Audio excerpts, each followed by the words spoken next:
Welcome back दोस्तों। आप सभी का बहुत बहुत स्वागत है आपके अपने यूट्यूब चैनल M2 अवधि पर। साथियों, जैसा कि आप सभी की एग्ज़ाम डेट में अब ज़्यादा टाइम नहीं बचा है, आप सभी को आपके फार्मेसी सब्जेक्ट के सभी क्लासेज को देखने में कोई परेशानी ना हो, इसलिए 2024 के सिलेबस के अकॉर्डिंग फार्मेसी की सभी क्लास की प्लेलिस्ट बना दी गई है। आप सभी बने हुए प्लेलिस्ट से सीधे सिलेबस के अकॉर्डिंग फार्मेसी की सभी क्लास को देख सकते हैं। इसका लिंक वीडियो के डिस्क्रिप्शन में भी दिया गया है। तो साथियों, आज की क्लास हम सभी शुरू करते हैं। आज का हमारा टॉपिक है types of container and closure. साथियों, यह टॉपिक आपके फार्मेसी सब्जेक्ट में 10 नंबर का टॉपिक है। आज हम सभी इस टॉपिक को ख़त्म करने वाले हैं। इस टॉपिक में हम सभी कंटेनर और क्लोजर के बारे में और उसके विभिन्न प्रकारों के बारे में अच्छे से पढ़ने वाले हैं। दोस्तों, जिन्होंने अभी तक चैनल को सब्सक्राइब नहीं किया है, सब्सक्राइब कर लें, जिससे लेटेस्ट क्लास आप सभी तक पहुंचती रहे। और दोस्तों, आप सभी से रिक्वेस्ट है कि आप लोग क्लास को अपने दोस्तों मित्रों तक शेयर नहीं करते और ना ही क्लास को लाइक करते हैं। हम आप सभी के लिए मैटर को निकाल कर क्लासेज प्रोवाइड कराते हैं। कम से कम एक लाइक तो कर दिया करो, जिससे हमें भी पता चले कि हमारी क्लास आप सभी को पसंद आ रही है। साथियों, यहाँ पर आपका फार्मेसी सब्जेक्ट ख़त्म होने वाला है, इसलिए आप सभी अच्छे से पढ़ाई करें और ख़ुद को प्रिपेयर करें। तो साथियों, क्लास को शुरू करते हैं। इसमें पहली हेडिंग है कंटेनर। फार्माक्यूटिकल कंटेनर एक प्रकार की पैकेजिंग है जिसे विशेष रूप से फार्माक्यूटिकल उत्पादों को रखने के लिए डिज़ाइन किया गया है, जिसमें टैबलेट, तरल पदार्थ, क्रीम, मलहम, पाउडर और अन्य चिकित्सा या औषधीय पदार्थ शामिल हैं। क्लोजर कंटेनर का एक हिस्सा है। अच्छे कंटेनर के गुण। पहला पॉइंट है, कंटेनर को उसमें संग्रहित सामग्री के प्रति तटस्थ होना चाहिए। दूसरा पॉइंट है, कंटेनर को उसमें रखे पदार्थ के साथ भौतिक या रासायनिक क्रिया नहीं करनी चाहिए। तीसरा पॉइंट है, इससे उत्पाद को खराब करने वाले पर्यावरणीय कारकों के विरुद्ध उसकी स्थिरता बनाए रखने में मदद मिलनी चाहिए। चौथा पॉइंट है, यह ऐसी सामग्री से बना होना चाहिए जो सामान्य संचालन के दौरान टूट फूट को झेल सके। पांचवा पॉइंट है, यह दबाव और तापमान में परिवर्तन को झेलने में सक्षम होना चाहिए। और लास्ट पॉइंट है, कंटेनर बनाने के लिए प्रयुक्त सामग्री गैर विषैली होनी चाहिए। साथियों, क्लास को हम सभी थोड़ा स्पीड में ख़त्म करते हैं क्योंकि आपके परीक्षा में अब ज़्यादा समय नहीं बचा है। इसमें अगली हेडिंग है कंटेनरों के प्रकार। इसमें सबसे पहला है अच्छी तरह से बंद कंटेनर, वेल क्लोज्ड कंटेनर। एक अच्छी तरह से बंद कंटेनर परिवहन, हैंडलिंग, भंडारण या बिक्री के दौरान सामग्री को नुकसान से बचाता है। दूसरा है एकल खुराक कंटेनर, सिंगल डोज कंटेनर। इन कंटेनरों का उपयोग केवल एक दवा की आपूर्ति करने और आमतौर पर पैरेंटरल उत्पादों को रखने के लिए किया जाता है, जैसे एम्पुल्स और शीशियाँ। तीसरा है बहुखुराक कंटेनर, मल्टी डोज कंटेनर। ये कंटेनर बचे हुए हिस्से की ताकत, गुणवत्ता या शुद्धता को बदले बिना विभिन्न अंतरालों पर खुराक निकालने की अनुमति देते हैं। इन कंटेनरों में एक से अधिक खुराकें होती हैं और इन्हें इंजेक्शन के लिए उपयोग किया जाता है, जैसे शीशियाँ। अगला है प्रकाश प्रतिरोधी कंटेनर, लाइट रेजिस्टेंस कंटेनर। ये कंटेनर औषधि को प्रकाश के हानिकारक प्रभावों से बचाते हैं। इन कंटेनरों का उपयोग उन औषधियों को संग्रहित करने के लिए किया जाता है जो प्रकाश संवेदनशील होती हैं। अगला है वायुरोधी कंटेनर, एयर टाइट कंटेनर। इन्हें वायुरोधी कंटेनर भी कहा जाता है। इन कंटेनरों में एयर टाइट सीलिंग या क्लोजिंग होती है।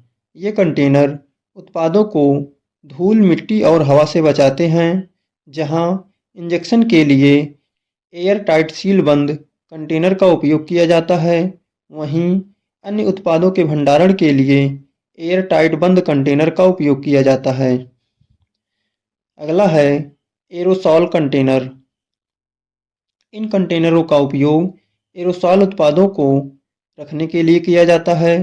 इन कंटेनरों में एरोसॉल पैकिंग के दबाव को सहने के लिए पर्याप्त यांत्रिक शक्ति होती है।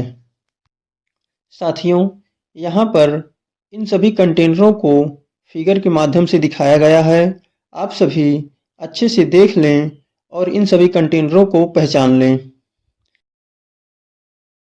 इसमें अगली हेडिंग है कंटेनरों और क्लोजर के निर्माण के लिए निम्नलिखित सामग्री का उपयोग किया जाता है। जैसे पहला है ग्लास।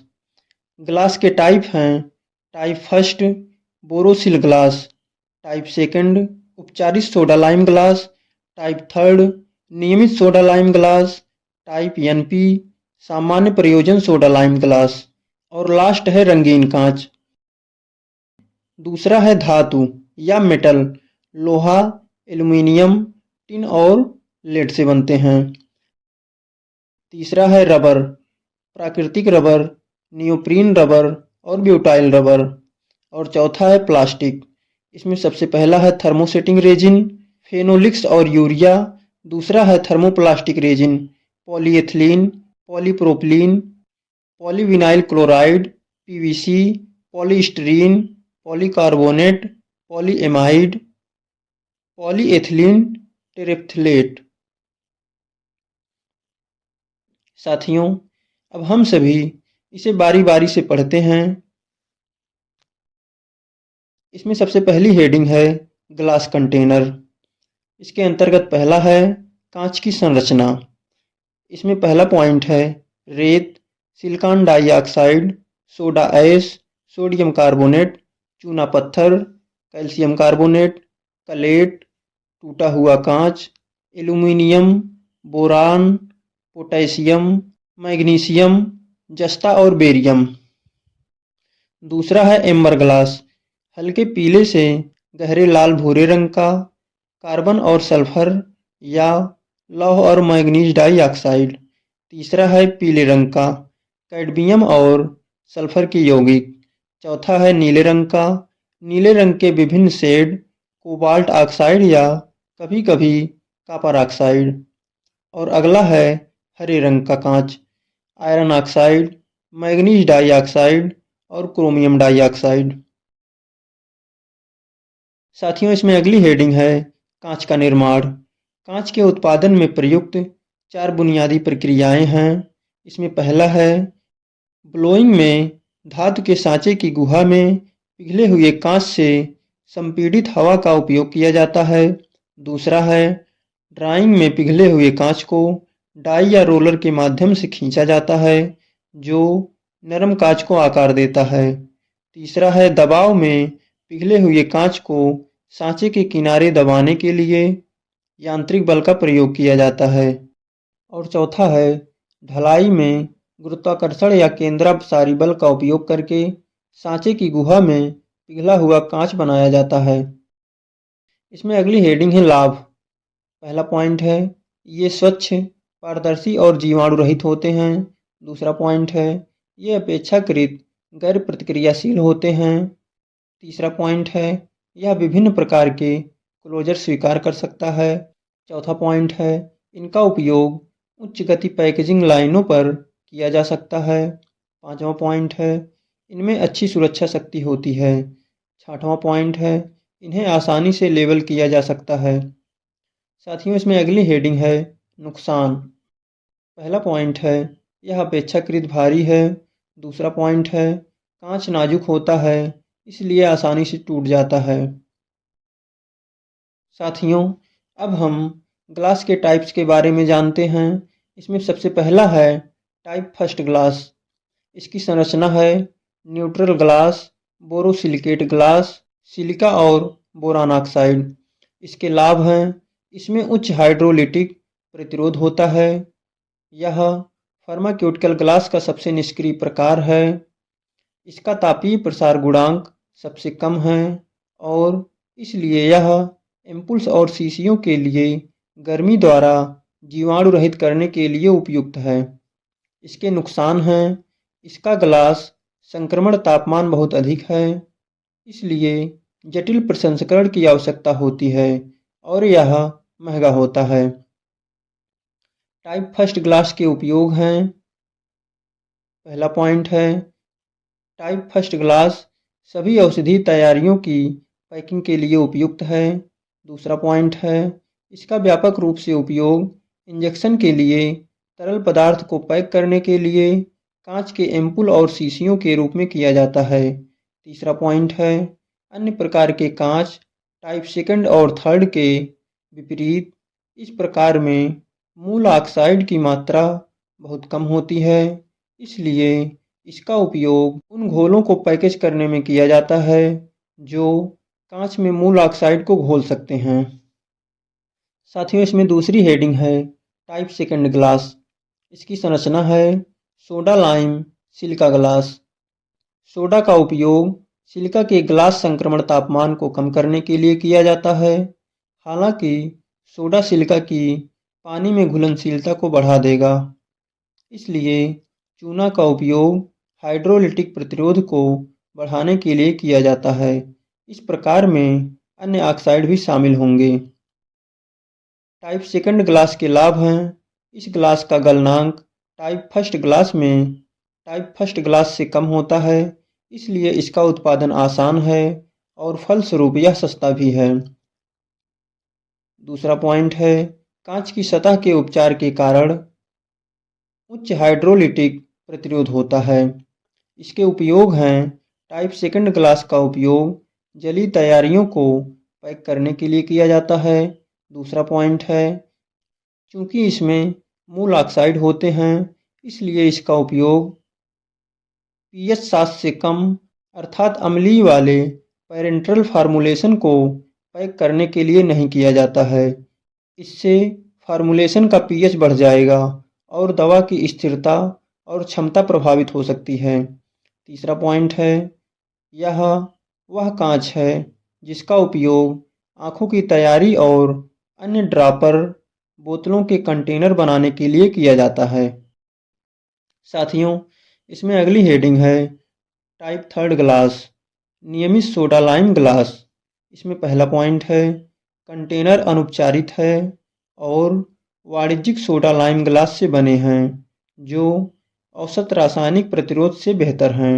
दूसरा पॉइंट है, इसमें क्षारीय ऑक्साइड की उच्च सांद्रता होती है तथा यह जलीय पदार्थों को क्षारीयता प्रदान करता है। तीसरा पॉइंट है, गुच्छे आसानी से अलग हो जाते हैं। इसके उपयोग हैं, इसका उपयोग सभी ठोस खुराक रूपों और तैलीय इंजेक्शन के लिए किए जाते हैं। साथियों, इसमें अगली हेडिंग है टाइप NF ग्लास सामान्य प्रयोजन soda lime glass. Container soda lime glass से बने होते हैं जो गैर पैरेंटल उत्पादों के लिए आपूर्ति किए जाते हैं, जिनका उद्देश्य मौखिक या सामयिक उपयोग होता है। इसका उपयोग केवल मौखिक उपयोग और सामयिक प्रयोजन के लिए किया जाता है। साथियों, अब कंटेनर में दूसरी हेडिंग है प्लास्टिक कंटेनर। प्लास्टिक के कंटेनर दवाओं और स्वास्थ्य संबंधी उत्पादों के भंडारण, पैकेजिंग और परिवहन में महत्वपूर्ण भूमिका निभाते हैं। इनका उपयोग उनके टिकाऊपन, संभालने में आसानी और उत्पादों को संदूषण से बचाने की क्षमता के कारण व्यापक रूप से किया जाता है। इसके अंतर्गत पहली हेडिंग है थर्मोसेटिंग। थर्मोसेटिंग एक प्रकार की बहुलक सामग्री को संदर्भित करता है जिसे एक बार ठीक या सेट करने के बाद फिर से पिघलाया या आकार नहीं दिया जा सकता है। ये पॉलीमर इलाज प्रक्रिया आमतौर पर गर्मी या रासायनिक प्रतिक्रियाओं के माध्यम से के दौरान एक रासायनिक परिवर्तन से गुजरते हैं जो बहुलक श्रृंखलाओं के बीच क्रॉस लिंक बनाता है। यह सामग्री को कठोर, दृढ़ और गर्मी प्रतिरोधी बनाता है। इसके उदाहरण हैं फेनोलिक, यूरिया और मेलामाइन थर्मोसेट्स हैं। इसमें दूसरी हेडिंग है थर्मोप्लास्टिक। थर्मोप्लास्टिक एक प्रकार का बहुलक है जो गर्म होने पर नरम और ढाला जा सकने वाला हो जाता है और ठंडा होने पर फिर से सख्त हो जाता है। थर्मोप्लास्टिक को बिना किसी रासायनिक परिवर्तन के कई बार फिर से गर्म किया जा सकता है और सुधारा जा सकता है। टूटने के प्रति प्रतिरोधी और उत्पादन में सस्ता होने के कारण यदि सही प्लास्टिक का चयन किया जाए तो यह उत्पाद को आकर्षक कंटेनरों में आवश्यक सुरक्षा प्रदान करेगा, जैसे पॉलीस्टीरीन, पॉलीएथिलीन और पॉलीविनाइल क्लोराइड। इसके उपयोग हैं कई प्रकार के पैक के लिए उपयोग किया जाता है, जिसमें शामिल हैं गोलियों और कैप्सूल के लिए कठोर बोतलें, आँखों की बूंदों और नाक के स्प्रे के लिए निचोड़ने योग्य बोतलें, जार, लचीली ट्यूब और पट्टी और ब्लिस्टर पैक। इसके लाभ हैं ग्लास से कम महंगा, वजन में हल्के एवं परिवहन में आसानी होता है, लचीला एवं टूटने का कोई खतरा नहीं होता है। इसके नुकसान हैं ये टाइप फर्स्ट ग्लास की तरह रासायनिक रूप से निष्क्रिय नहीं है। दूसरा पॉइंट है ये कांच की तरह गैस और वाष्प के लिए अभेद्य नहीं है। तीसरा पॉइंट है इनमें इलेक्ट्रोस्टैटिक चार्ज हो सकता है जो कणों को आकर्षित करेगा। साथियों, इसमें अगली हेडिंग है प्लास्टिक कंटेनर के प्रकार। इसमें पहली हेडिंग है पॉलीएथिलीन। इसका उपयोग उच्च और निम्न घनत्व वाली पॉलीएथिलीन के रूप में किया जाता है। निचोड़ने वाली बोतलों के लिए कम घनत्व वाली पॉलीएथिलीन एलडीपीई प्लास्टिक को प्राथमिकता दी जाती है। एलडीपीई के गुण प्रसंस्करण में आसानी, नमी अवरोध, शक्ति, कठोरता, लचीलापन, सील करने में आसानी होती है। उच्च घनत्व पॉलीएथिलीन एचडीपीई गैसों के लिए कम पारगम्य है और तेल, रसायनों और सॉल्वेंट के प्रति अधिक प्रतिरोधी है। एचडीपीई के गुण कठोर, ताकत, दृढ़ता, रसायनों के प्रति प्रतिरोध है। इसका उपयोग ठोस खुराक रूपों के लिए बोतलों में व्यापक रूप से किया जाता है। साथियों, इसमें दूसरी हेडिंग है पॉलीप्रोपिलीन। इसमें पहला पॉइंट है मोड़ने पर इसमें दरार पड़ने के प्रति अच्छा प्रतिरोध है। दूसरा पॉइंट है गर्म जीवाणुनाशक के लिए अच्छा प्रतिरोध है। तीसरा पॉइंट है यह रंगहीन, गंधहीन थर्मोप्लास्टिक पदार्थ है जिसमें उच्च तापमान पर भी उत्कृष्ट तन्यता गुण होते हैं। चौथा पॉइंट है मजबूत अम्ल और क्षार के प्रति उत्कृष्ट प्रतिरोध है। पांचवा पॉइंट है जलवाष्प के प्रति कम पारगम्यता है। छठवां पॉइंट है गैसों के लिए पारगम्यता एचडीपीई और अनप्लास्टिसाइज्ड पीवीसी के बीच मध्यवर्ती है। और लास्ट पॉइंट है क्लोजर, टैबलेट, कंटेनर और अंतःशिरा बोतलों में उपयोग के लिए उपयुक्त है। साथियों, इसमें अगली हेडिंग है पॉलीस्टीरीन। इसमें पहला पॉइंट है बहुमुखी प्रतिभा, इंसुलेशन, स्पष्टता, आसानी से फोम युक्त होना। दूसरा पॉइंट है इसका उपयोग कम पानी वाले मलहम और क्रीम के जार में भी किया जाता है। इसके दोष हैं आइसोप्रोपिल मिरीस्टेट जैसे रसायन सतह पर दरारों का महीन नेटवर्क बनाते हैं, जिसके कारण कंटेनर कमजोर हो जाता है और अंत में ढह जाता है। साथियों, इसमें अगली हेडिंग है पॉलीविनाइल क्लोराइड पीवीसी। इसमें पहला पॉइंट है बहुमुखी प्रतिभा, सम्मिश्रण में आसानी, शक्ति, दृढ़ता, ग्रीस या तेल के प्रति प्रतिरोध, रसायनों के प्रति प्रतिरोध, स्पष्टता है। दूसरा पॉइंट है कठोर पैकेजिंग सामग्री और अंतःशिरा बैग के मुख्य घटक के रूप में उपयोग किया जाता है। इसके दोष हैं खराब प्रभाव प्रतिरोध, जिसे प्लास्टिक में इलास्टोमर्स जोड़कर सुधारा जा सकता है। लेकिन इससे इसकी पारगम्यता बढ़ जाएगी। साथियों, इसमें अगली हेडिंग है पॉलीविनाइल्डिन क्लोराइड पीवीडीसी।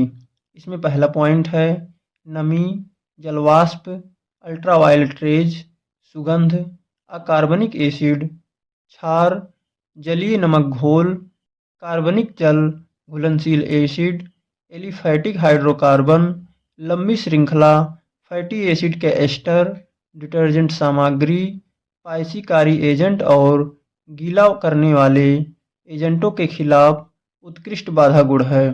दूसरा पॉइंट है अच्छी थर्मोफार्म क्षमता है। तीसरा पॉइंट है पीवीडीसी बहुत लागत प्रभावी है क्योंकि कोटिंग का वजन अवरोध गुणों की आवश्यकताओं के आधार पर अनुकूलित किया जा सकता है।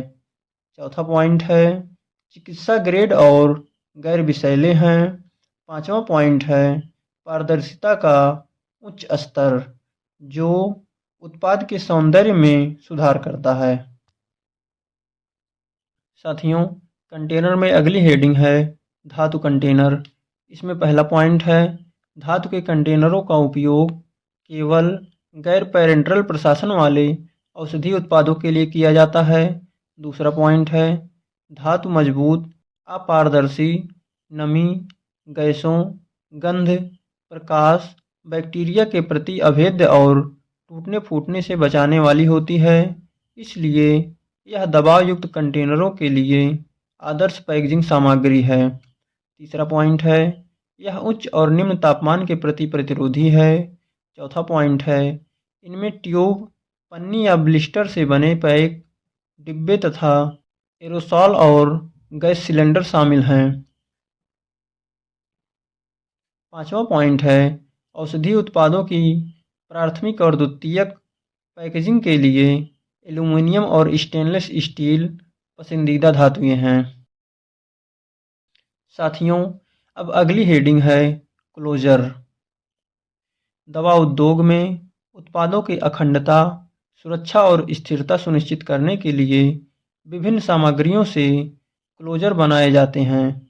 क्लोजर पैकेज का वह हिस्सा होता है जो सामग्री को बाहर निकलने से रोकता है तथा किसी भी पदार्थ को कंटेनर में प्रवेश करने नहीं देता है।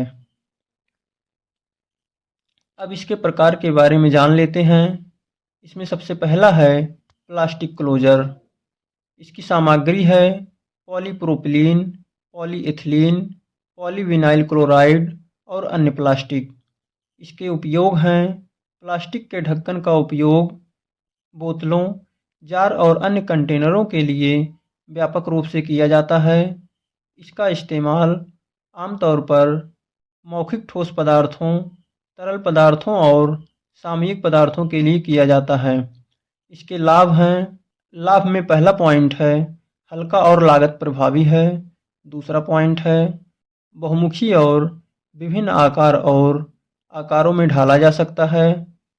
तीसरा पॉइंट है इसे बच्चों के प्रति प्रतिरोधी या छेड़छाड़ रोधी विशेषताओं के साथ उत्पादित किया जा सकता है। और चौथा पॉइंट है जंग और नमी के प्रति प्रतिरोधी है।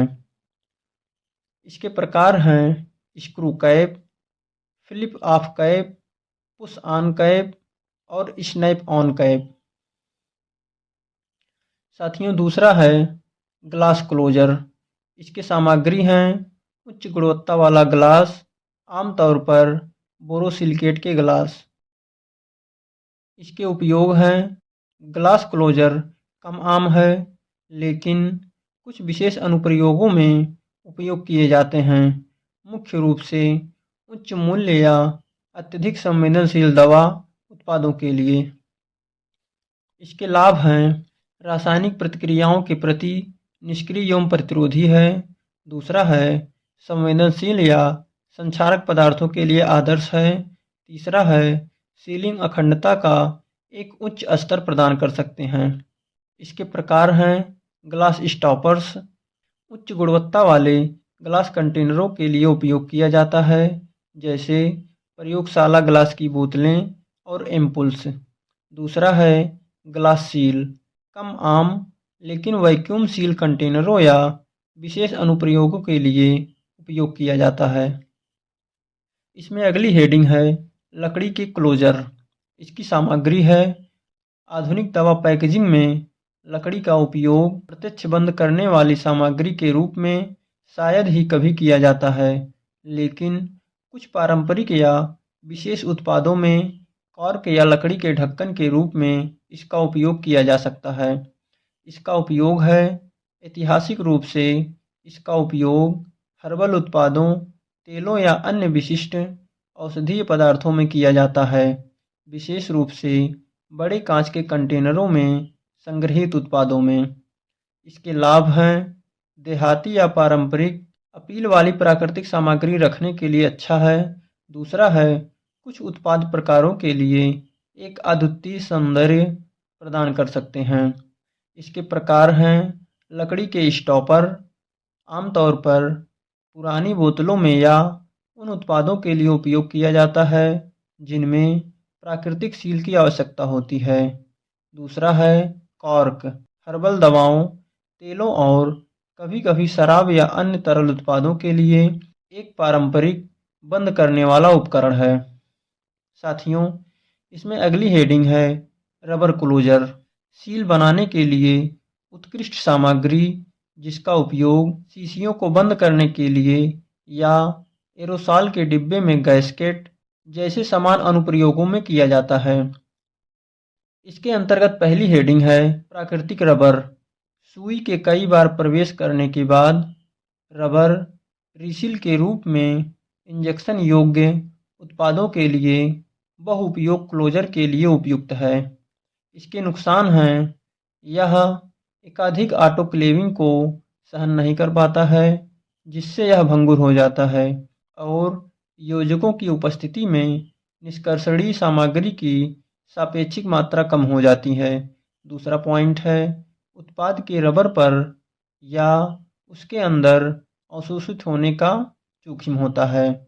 तीसरा पॉइंट है इसमें कुछ हद तक नमी और गैस का संचरण होता है। इसमें दूसरा है सिंथेटिक रबर। इसमें पहला पॉइंट है इसमें कम योजक होते हैं, इसलिए यह कम निकालने योग्य होता है और उत्पाद सामग्री का कम अवशोषण होता है। दूसरा पॉइंट है बार बार सुई डालने के लिए ये कम उपयुक्त होते हैं क्योंकि ये रबर के छोटे कणों को टुकड़े टुकड़े कर देते हैं या उत्पाद में ढकेल देते हैं, जैसे सिलिकॉन, ब्यूटाइल, ब्रोमोब्यूटाइल, क्लोरोब्यूटाइल आदि। इसमें तीसरा पॉइंट है सिलिकॉन सबसे कम प्रतिक्रियाशील है, लेकिन यह नमी और गैस के लिए पारगम्य है। चौथा पॉइंट है नरम रबर में कोरिंग कम होती है तथा यह बेहतर तरीके से पुनः सील होती है, जबकि कठोर रबर को उच्च गति पैकेजिंग लाइनों पर आसानी से संसाधित किया जा सकता है। अगला है ब्यूटाइल रबर। ये 1 से 3% आइसोप्रोपीन या ब्यूटाडाइन के साथ आइसोब्यूटिलीन के सहबहुलक हैं। इसके लाभ हैं वल्कनीकरण के बाद ब्यूटाइल रबर में वस्तुतः कोई दोहरा बंधन नहीं होता, फलस्वरूप वे उम्र बढ़ने और रासायनिक हमले के प्रति सबसे अधिक प्रतिरोधी होते हैं।